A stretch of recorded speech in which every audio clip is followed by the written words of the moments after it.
My husband was suffering from high fever and cold and cough yesterday and day before.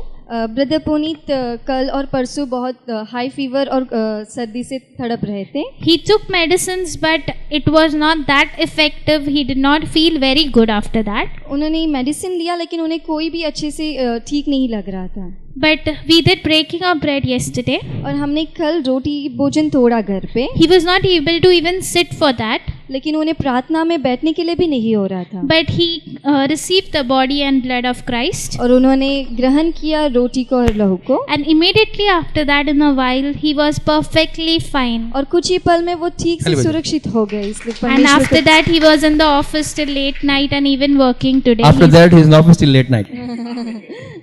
Hallelujah.